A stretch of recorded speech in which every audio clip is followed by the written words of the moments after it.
volta ao programa O Mundo da Criança. É sempre muito bom contar com a sua audiência, a sua participação. O Mundo da Criança, sempre em nome de Pimenta Pimentinha, no Confiança Esmeralda e no Confiança Aquários, 2 lojas. Assunto de hoje, tema de hoje, pneumonia, doutor.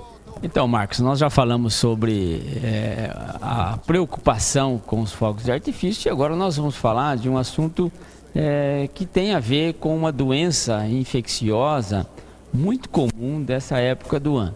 E você há de convir assim, que quando se fala assim, olha, seu filho está com pneumonia, assusta, né? Muito. Muito. E é por isso que a gente quer abordar isso, porque realmente é um assunto que merece cuidado, a família precisa conhecer os riscos, as situações que possam envolver e como é que a gente pode precocemente pensar no fato.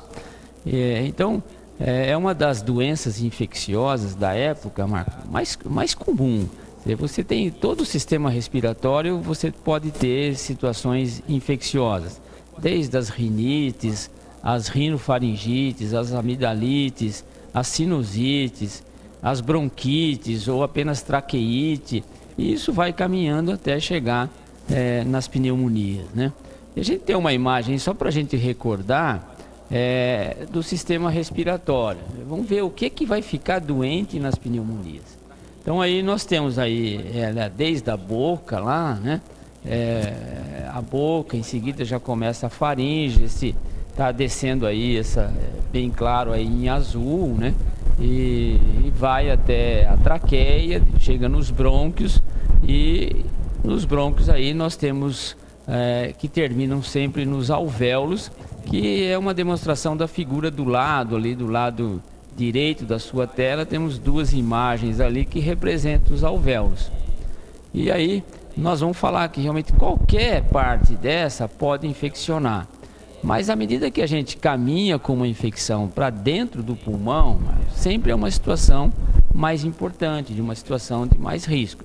Você tem uma faringite, a criança tem muito essas rinofaringites, que o nariz escorre, que a garganta fica vermelha, acompanhado de febre, às vezes de prostração, pode ter muita tosse, aquela secreção nasal. A criança maior pode vir junto com uma sinusite. Então isso realmente deixa a criança, às vezes, abatida, doente e tal. Mas quando você caminha para dentro do pulmão, realmente você acaba tendo uma situação de risco. Você vai lá para dentro do pulmão, onde você tem os brônquios, né? E aí você tem os brônquios que leva o oxigênio lá dos alvéolos para os alvéolos e recebe dos alvéolos. Ali nós vemos bem na imagem, está muito bem representada. Recebe o gás carbônico e sai. Então essa imagem mostra toda a árvore respiratória e ali tirando um pedacinho ali os sacos alveolares, que são os alvéolos. Você sabe, Marcos, se a gente juntar assim, estender os alvéolos, eles vivem ali, sabe, esses saquinhos. Então a superfície fica menor, mas a superfície desses alvéolos é muito grande. Então, se a gente pegar os alvéolos dos 2 pulmões de uma pessoa adulta e pudesse estender, a menção nos livros assim é equivalente a mais ou menos 2 quadras de tênis. Antiga? Verdade. Isso tudo está dentro lá. Vou puxar o microfone que você falou, eu esqueci. Mas que coisa, é muito extenso. É muito extenso, né? É muito extenso. E a pneumonia é exatamente quando a infecção atinge esses alvéolos e os espaços entre os alvéolos, que chamam interstício. Então é preciso que haja uma situação que favoreça a chegada de um agente etiológico, que pode ser um vírus, que pode ser uma bactéria ou mesmo fungo. E às vezes você tem uma pneumonia por outros agentes aí químicos. Mas para nós da pediatria e para as famílias, ela vai sempre preocupar com doença infecciosa. Né? Então você pode ter uma pneumonia por vírus, uma pneumonia por bactéria ou uma pneumonia por fungo, que é uma situação já mais complicada, mais difícil, ocorre dentro do hospital. O comum é a chamada pneumonia comunitária. Qual é? É aquela pneumonia que você adquire em casa, né?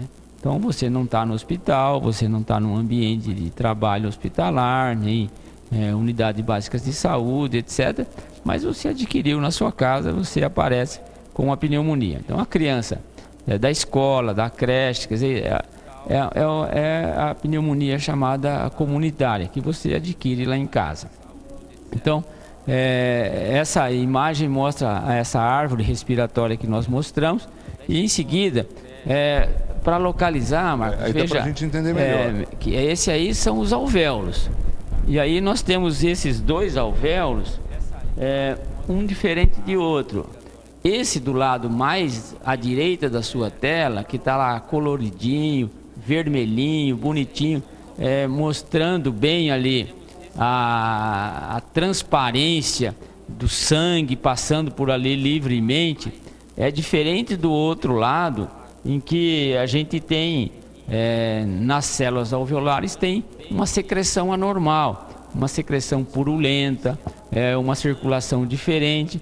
Então veja que o alvéolo fica diferente quando ele está contendo apenas ar, quando ele é normal, e do outro lado quando ele tem uma secreção anormal, uma secreção que é dada pela presença de um micróbio e que isso vai ser chamado de pneumonia.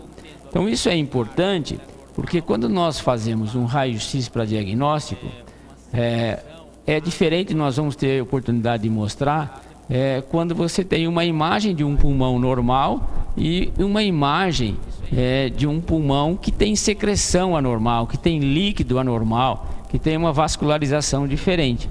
Então, deu para ver bem nessas imagens que foi mostrado, aquilo que está doente, os alvéolos, eles que normalmente só tem ar lá dentro, eles passam a ter uma secreção anormal.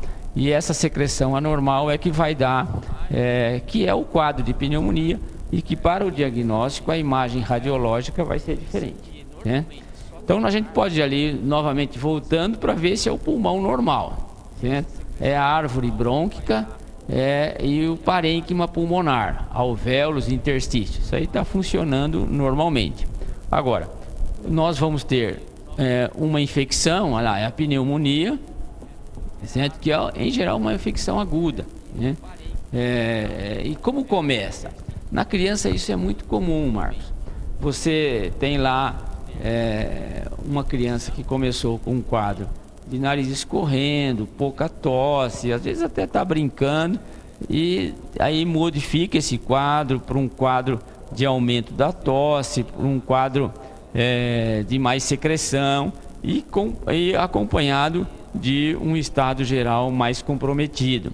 Quer dizer, a criança realmente fica mais abatida, a criança modifica, e você vai começar a ver uma certa, além da prostração, uma exacerbação do quadro pulmonar. Ela pode ficar com um pouquinho de falta de ar, pode ter chiado, e as crianças maiores podem até referir dor nas costas, principalmente, que o pulmão é de localização posterior, nas costas, e as pessoas referem dor.